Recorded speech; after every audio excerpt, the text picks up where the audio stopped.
We have seen over the last many decades, many of women's rights enhanced: freedom from violence, access to healthcare, access to education of young girls, the right to vote, the right to be elected, an equal wage, and of course the right to have a choice on your own body, about your own body. But today we're facing a world that is no longer a world opened to enhancing these rights. We are seeing a world where not only liberal democracies are crumbling, and they have been of essence for women's rights, but more importantly, the rules-based order, when you said impunity meets reaction, where not only women but all citizens have rights and their rights are being protected. So my question to all of you, and for very brief answers, what do you think that the changes we currently see in the United States, in a lot of democracies, will mean for women's rights? And I'll start with Secretary Clinton. Well, thank you very much. You know, this is the 30th anniversary of the UN Conference on Women, held in Beijing in 1995. And at that conference, there was an adoption of what was called the Platform for Action. It was adopted by consensus. 189 countries agreed to adopt this agenda that talked about expanding women's rights in law, in regulation, in constitution, in the family, in society, in the economy. And we were making real progress on achieving a lot of those changes. I think that it's fair to say, as you just heard from our moderator, that there has been an organized pushback against women's continuing progress around the world. And that pushback has happened in the so-called real world and the so-called virtual world. And we're seeing it in laws being changed, in leaders from literally Xi Jinping to Putin to Elon Musk, talking about women must go back into the home, women must have babies, that's their primary, maybe their only benefit to society. So it's not only reversing laws and rights like we saw in the United States with the reversal of reproductive rights, including the right to abortion for women to make their own decisions, but it's the effort to reverse norms and what's expected of women. And if you go online, you see this every day. The amount of threats against women, not just high-profile women like the women on this stage, but women who do anything that runs afoul of expectations about how they're supposed to look, how they're supposed to behave, who they can be, are greeted with enormous, vile, misogynistic language and attacks. So there's an enormous amount of work to be done to hold the line and then to try to reverse it. But it's a global phenomenon, and it's one that I hope more people will be paying attention to and speaking up and doing something about the abuse online. Thank you very much. President Aguirre, you've been a champion also of women's rights. What's your assessment when it comes to progress and the future of that progress? You're the new generation of women leaders in politics, and a lot of women like you have entered politics in the recent times. How do you see this unfolding as we speak? In fact, it did take a long way. It wasn't a rosy picture, so I don't want to paint it as if it was short or sweet. Quite the opposite. I've been in politics for 25 years, so it does take a lot of effort. It does take a lot of tireless work. It does take a lot of relentless work and not giving up in front of challenges. And this has been the case for every single woman in my country, and I would say also beyond. But just getting back to what Madam Secretary mentioned about, voices saying the woman belongs in the house or in the kitchen. Look, I mean, women can do the house and the kitchen and the kids and running the country all at the same time. We do it every single day.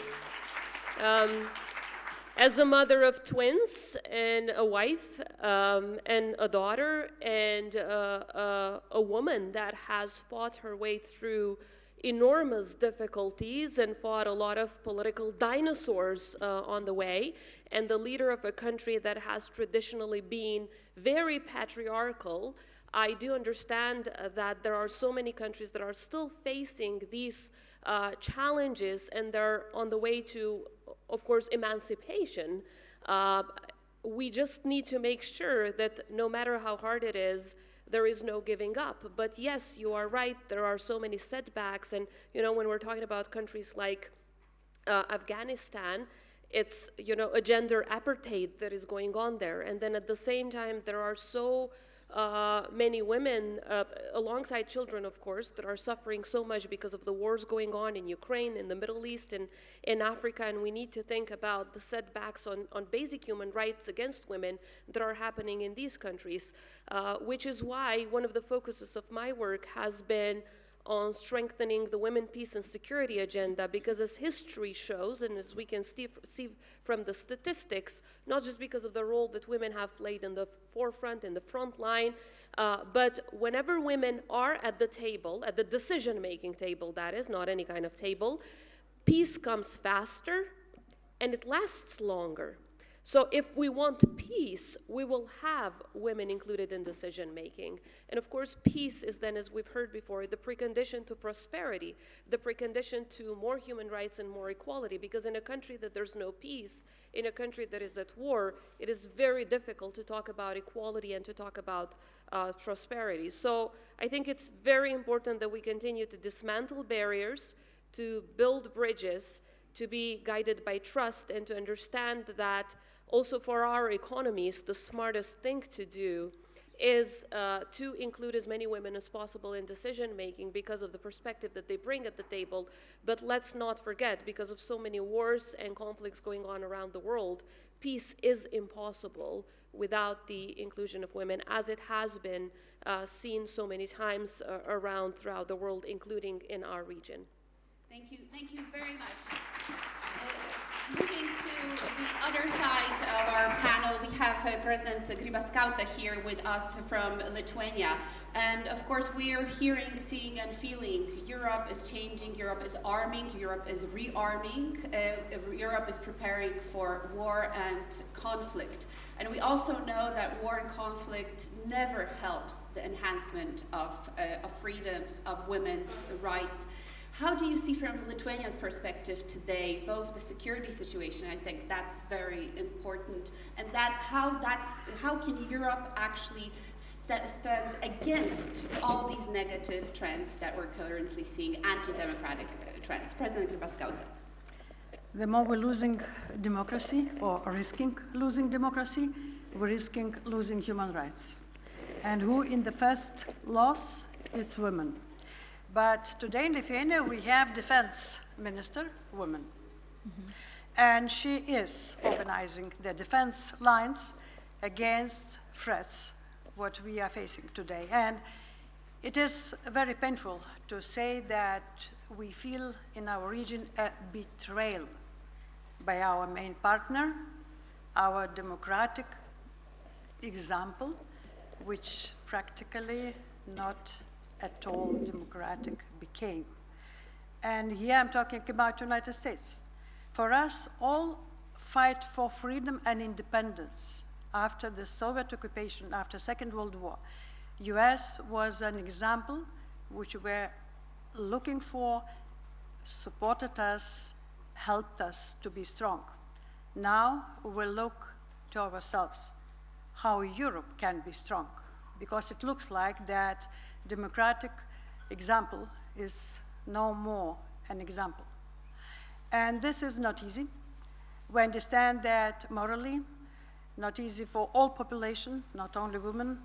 It's not easier to invest, instead of social security, to invest into our defense security. And we are doing this. Today, our region is already investing into our defense between about 4% of our GDP, and we will go further. We are small by size, Baltic states, but we are strong by willingness to defend ourselves, resilient, and readiness to defend. So, better not touch us. And this, I say as a woman leader for 10 years of my country, which organized the army after the occupation of Crimea. We organized the fight and criticism of our partners who were too soft and illusionary about Russia. And I remember with Hillary, we were meeting after they tried with Obama to reset with Russia, as usually. But after a year and a half, this reset gone. They understood that it is a mistake. And then we meet together. She always say, Daila, in 2014, you have been right that Russia was aggressive country and behaved aggressively. But then I replying that, yes, I said this, but again, you're not listening us again. I mean, not Hillary, but Americans. Anyway, I think that women always are in the front line. Where the difficulties are, women are the first. Not only because they would like to, but they are allowed to be. And then I came to office during the deep crisis in 2009. I said that it is my responsibility to help country, but I also was given this responsibility because no many of enthusiasm was to go to office and to do this. So from this point of view, women are always in the front lines, no matter what. And losing democracy, the first victim, women. But we know how to survive. We had too many challenges in our lives and our states in our history that we are relevant and resilient by nature. And from this point of view, I'm very optimistic. We will be the first front line and the last front line fighting for democracy. Thank you. Thank you very much, President. Prime Minister Gavrilita, of course, your president is a shining star on the women leadership spectrum in Europe, struggling immensely. A small country that is basically the next for grabs for Russia, and Russia is not shy to say that outright. Could you tell us more about the security environment right now, and how are you fearing this is going to impact women's rights in your region? Thank you very much. First of all, I want to mention that President Maya Sandu is the first female president, and in 2022, we were, at some point, the only country in the world that had a woman president and a woman prime minister. And this came at the most difficult time for our country. When Russia invaded Ukraine, when Russia weaponized its energy supply to Moldova, and when Russia interfered with cybersecurity attacks, disinformation, and so on. And if you ask me, it is not a coincidence that Moldova punched above its weight precisely at the time when both leaders of the state were women. We received 5 times more refugees than UNHCR thought our total capacity was. We diversified in 1 year 100% of our energy supply, gas supply from Russia to 100% from alternative sources, while at the same time introducing a targeted energy vulnerability compensation system for our people. We also resolved the supply crisis and stabilized the country while we had a deep stagflation due to the war. And by the way, while this was happening, because we introduced a double quota in parliament and 40% of our parliament are women, we also managed to ratify the Istanbul Convention, create the institutional framework for combating domestic violence, introduce the double quota on the subnational level, on the local level, and introduce a number of laws on paternal leave and childcare and systems that actually are meant to support people to have a fair chance. Because yes, we can do it all, as President mentioned, but actually we shouldn't face unfair competition. And we should have systems like childcare systems, social protection system, healthcare systems that actually support all members of the society and women to move forward. And I want to say that what we're facing now is this hybrid war that sometimes I'm stunned, is still not being recognized in some quarters. Moldova has always been a laboratory and an experiment for these disinformation attacks. We have seen in the German elections, doppelganger, matryoshka, these networks, trolls, factories that actually are used to, as I mentioned in my speech, change the hierarchy of concerns and change how people think about their future and their vote. And in Moldova, we have elections coming up in the autumn, and it is extremely important to support Moldova in fighting disinformation, in fighting this interference. There is a very well documented by investigative journalists network of buying votes, which is based like on a Mary Kay marketing mechanism. So we have to stay together, we have to stand together, we have to support each other, we have to learn from each other, and we have to combat this disinformation, combat this interference, and make sure that we preserve democracy, because I agree that democracy is about human rights and women's rights. And finally, I just want to say that I was not in politics when Secretary Clinton was in politics, and when the President of Lithuania was in politics. And when I had the opportunity to go into politics, I didn't even ask myself, is this the place for women? I didn't, because I saw role models. So I want to salute all those who went ahead of us, and I want to urge that each of us consciously make this behavioral choice and think what we can do for other women.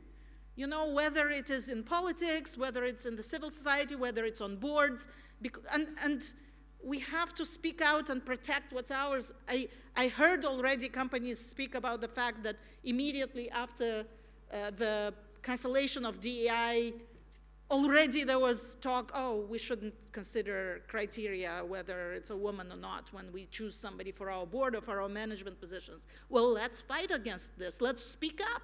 Let's say we cannot backtrack on something that has been achieved with such hard work and resilience. Thank you. Thank you. Thank you very much, Prime Minister. And finally, as I was informed, we have only 5 minutes left. Maria Reza, we've talked about more of a transatlantic perspective, the US, Europe, but really the advancement of human rights, the history of advancement of human rights in Asia, I mean, is a beautiful also story of the world order in which actually women were put in the forefront. Please bring us a perspective from your region. Sure. First of all, if you are a woman today, online, you are attacked significantly more, and I'll give you Philippine numbers. In 2017, women journalists on Facebook were attacked at least 10 times more than men.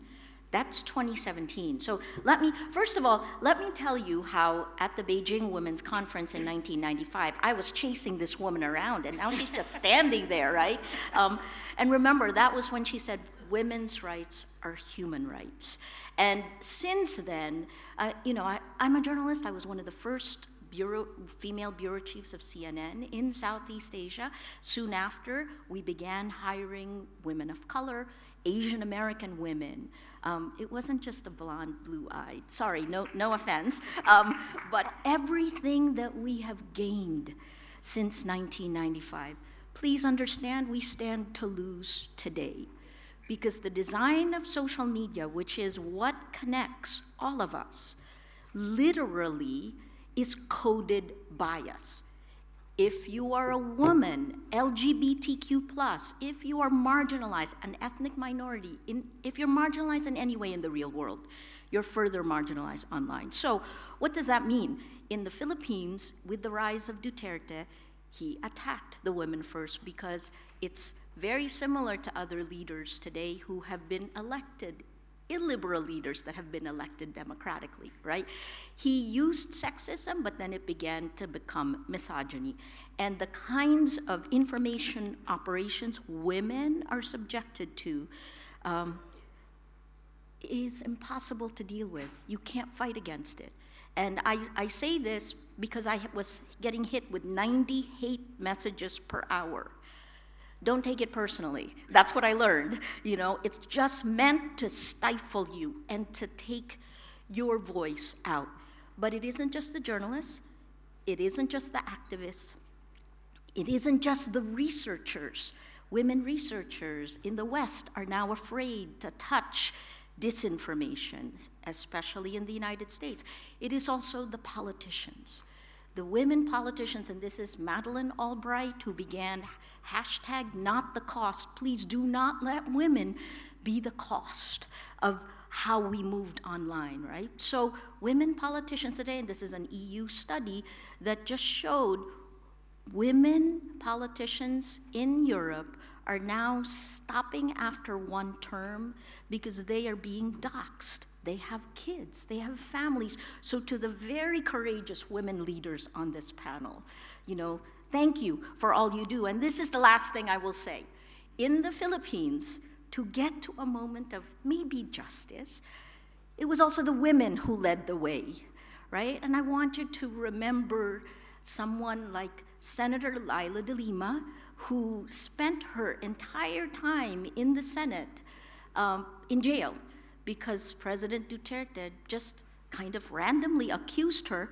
She was in jail for almost 7 years, and when he stepped down, she was released. She won her cases in court like I am winning my cases in court, but she still spent almost 7 years in jail. Women have to stand up. Women have to lead. Thank you. Thank you very much. And the final word goes back to Secretary Clinton. Secretary Clinton, if you could share with us as we conclude this panel, maybe one lesson you brought out from your leadership journey that's very female and inspire us as we move forward. Everyone standing here could say something very useful and inspirational. Let me just say that given the environment in which we are in, it's really important for women not to take all of these attacks, all of this criticism personally. You can take it seriously, like if there's something to be learned from it, but part of the goal behind this relentless real-world online attacks is to demoralize you, to undermine your confidence, to lead to you giving up public life, whether it's in elected office or any other public arena. And so what I've learned over a long period of time is don't take that criticism personally. Take it seriously because you have to learn how to combat it. But don't let them live in your head rent-free. And don't give your agency away. And find supportive groups of friends, family, people who share your views, who are there for you, because this is a long struggle. In politics, there are no permanent victories or defeats. And so part of what we are facing is, once again, suiting up, and whether it's creating more defense in Europe for Europe, as sad as that is, Dahlia, or fighting a dictator, read Maria's book, How to Stand Up to a Dictator, or taking on Russia that wants to consume your country with 2 brave women leaders, or helping to build a society and an economy and a political system after a war, as in Kosovo, or being in Poland and recognizing the really important role that Poland must play as you saved your own democracy to save others as well. And women have to be not only at that table, but in the forefront. So keep up that resilience, keep up that determination, and let's keep going together. Thank you very much, Secretary. Thank you to our stellar panel. Thank you, presidents, prime ministers.